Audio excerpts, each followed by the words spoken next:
Okay, guys, we're gonna backtrack a little bit here. Bowline is my favorite knot, so I want to be a little more thorough about this knot. Okay, dead end, bitter end, working end. When you make that loop, it doesn't matter if it's to the left or to the right side.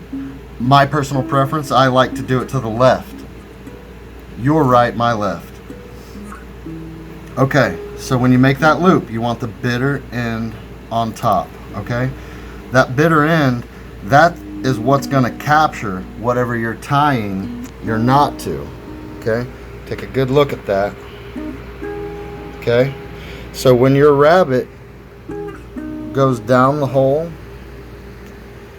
and then gets turned around and comes back out and goes around the back side of the tree, and then it sees a wolf or something and gets scared and goes back down the hole.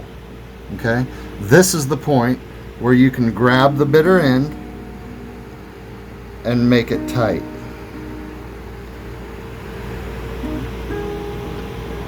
Okay, so one more time. All right,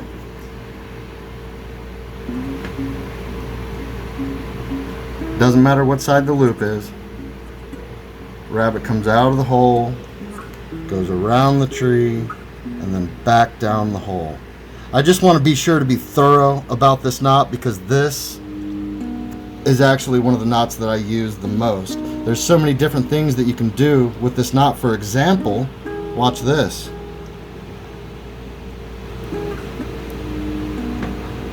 Now my hammock's hanging, or now my meat's hanging, now my fish is hanging, now my fishing pole is... I mean, there's just an endless amount of things that you can do with this knot if you're creative. Watch this, watch this. Okay, if this was wire rope, just thin wire rope, you can take the tip, twist it into a figure 8, fold it back on itself so it looks like this,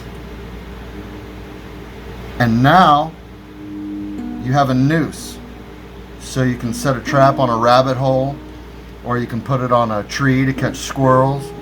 I mean, this knot is really fantastic, guys. I really hope that you'll learn it well. Thank you. Stay salty, American friends.